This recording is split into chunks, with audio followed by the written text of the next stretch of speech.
الحمد لله نحمده ونستعينه ونستغفره ونؤمن به ونتوكل عليه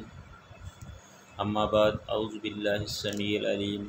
من الشيطان الرجيم بسم الله الرحمن الرحيم والذين يرمون أزواجهم ولم يكن لهم شهداء إلا أنفسهم فشهادة أحدهم أربع شهادات بالله إنه لمن الصادقين والخامسة أن لعنة الله عليه إن كان من الكاذبين ويدرأ عنها العذاب أن تشهد أربع شهادات بالله إنه لمن الكاذبين والخامسة أن غضب الله عليها إن كان من الصادقين والذین یرمون ازواجہم، وہ لوگ جو اپنی بیویوں پہ الزام لگاتے ہیں، ولم یکن لہم شہداء، اور ان پر اپنے علاوہ کوئی گواہ نہیں ہوتا، ولم یکن لہم شہداء الا انفسہم، اور ان کے پاس اپنے علاوہ کوئی گواہ نہیں ہوتا، فشہادۃ احدہم اربع شہادات باللہ، ان کے لیے گواہی یہ ہے کہ وہ 4 دفعہ اللہ کی قسم اٹھا کر یہ کہیں کہ انہوں نے اپنی آنکھوں سے یہ دیکھا ہے اور جو دیکھا ہے وہ صحیح ہے، انہ لمن الصادقین،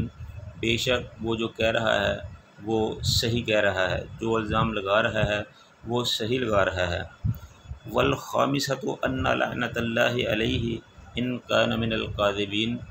اور اگر وہ اپنے اس الزام میں جھوٹا ہو تو اس پر اللہ کی لعنت ہو، وَيَدْرَأُ عَنْهَا الْعَذَابَ أَن تَشْهَدَ 4 شہادات باللہ، اور فریق ثانی یعنی عورت سزا سے اس طرح بچ سکتی ہے کہ وہ بھی اپنے خامند کے متبادل 4 قسمیں کھائے اور کہے کہ جو اس کا خامند کہہ رہا ہے، یعنی جو اس کے بارے میں اس کا الزام ہے وہ جھوٹا ہے،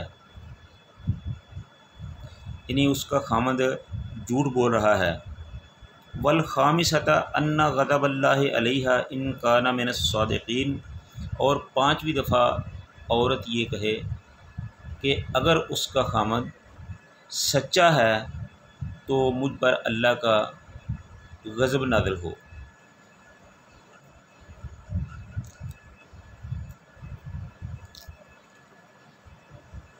اس سے پہلے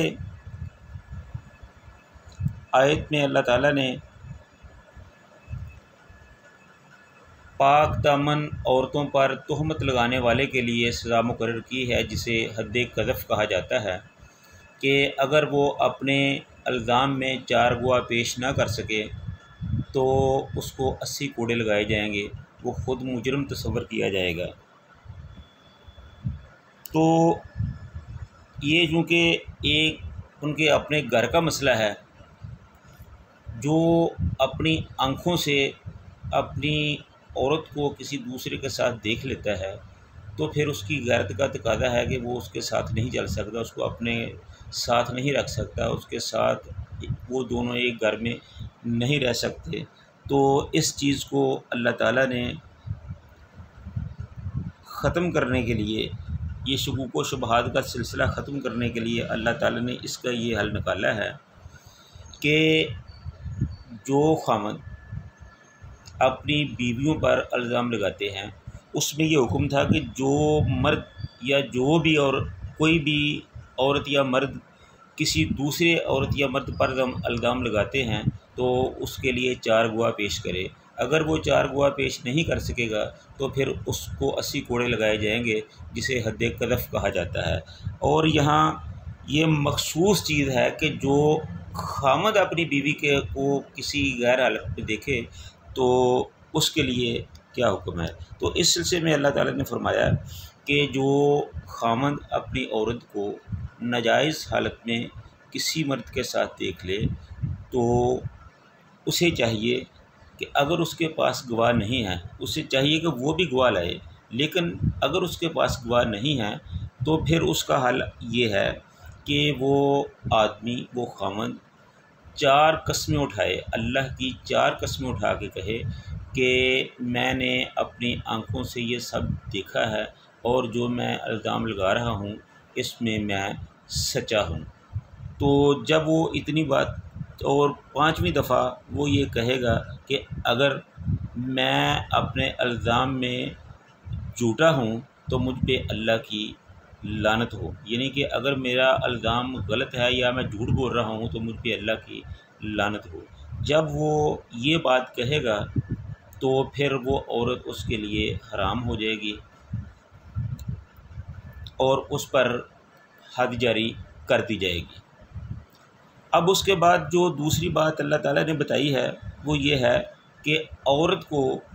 سزا سے بچانے کے لیے صرف یہی ایک بات کام آ سکتی ہے کہ وَيَدْرَأُ عَنْهَا الْعَذَابَ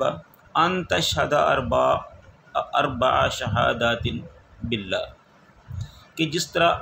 خامد نے 4 دفعہ قسم اٹھا کے اپنی عورت پر یہ الزام لگایا تھا، تو اسی طرح عورت بھی 4 دفعہ قسمیں اٹھائے کہ جو اس کا خاوند کہہ رہا ہے وہ غلط ہے، وہ جھوٹا ہے، اور 5ویں دفعہ وہ یہ کہے کہ اگر اس کا خاوند سچ بول رہا ہے تو مجھ پر اللہ کا غضب نازل ہو۔ جب عورت اتنی بات کہہ دے گی تو پھر میاں بیوی کی آپس میں جدائی ہو جائے گی، اس کی طلاق میں بھی ضرورت نہیں ہوگی، اس کا کوئی معاملہ نہیں، پھر ان دونوں کو ایک دوسرے سے الگ کر دیا جائے گا۔ یہ جو شہر کا حاکم یا قاضی ہے یہ ساری باتیں ان کے ذمہ ہوں گی،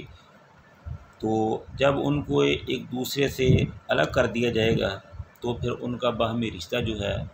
وہ ختم کر دیا جائے گا۔ یہ اللہ تعالیٰ کے بنائے ہوئے قانون ہیں۔ تو اس کا پس منظر کچھ اس طرح ہے کہ رسول اللہ صلی اللہ علیہ وآلہ وسلم کا ایک صحابی جس کا نام تھا حلال بن امیہ، وہ رسول اللہ صلی اللہ علیہ وسلم کی خدمت میں حاضر ہوئے۔ انہوں نے کہا کہ حضور میرے ساتھ یہ معاملہ بنا ہے، میں نے اپنی عورت کو اس طرح کسی کے ساتھ دیکھا ہے۔ تو رسول اللہ صلی اللہ علیہ وسلم نے اس بات کا بہت برا منایا اور فرمایا کہ اس کے گواہ لاؤ۔ تو اس نے کہا کہ حضور میرے پاس تو گواہ نہیں ہے، میں نے تو اپنی آنکھوں سے دیکھا، اب میں گواہ کہاں سے لاتا پھروں؟ تو رسول اللہ صلی اللہ علیہ وسلم نے قانون کے مطابق اس کو سزا دینے کی بات کی کہ اگر تم گواہ نہیں لاؤ گے تو پھر تم پر حد جاری کی جائے گی۔ تو انہوں نے بہت سا یقین دلانے کی کوشش کی، لیکن رسول اللہ صلی اللہ علیہ وسلم چونکہ انہوں نے تو قانون پر ہی عمل کرنا تھا، تو ابھی اسی حالت میں تھے کہ اللہ تعالیٰ نے وحی نازل کر دی، قرآن پاک نازل ہو گیا، تو یہ آیات نازل ہوئیں کہ جو خامد اپنی عورت کو کسی کے ساتھ اس حالت میں دیکھے تو اس کے لیے ضروری ہے کہ وہ 4 گواہ لائے، اگر وہ گواہ نہیں لا سکتا تو پھر وہ 4 قسمیں اٹھا کے اس بات کی تصدیق کرے کہ وہ جو کہہ رہا ہے صحیح کہہ رہا ہے۔ تو یہ ان آیات کا پس منظر تھا نازل ہونے کا، یہ معاملہ اس لیے یہ آیات نازل ہوئی تھیں۔ تو اللہ تعالیٰ سے دعا ہے کہ اللہ تعالیٰ ہمیں قرآن پاک کو سمجھ کر اس پر عمل کرنے کی توفیق عطا فرمائے۔ وآخر دعوانا ان الحمد للہ رب العالمین۔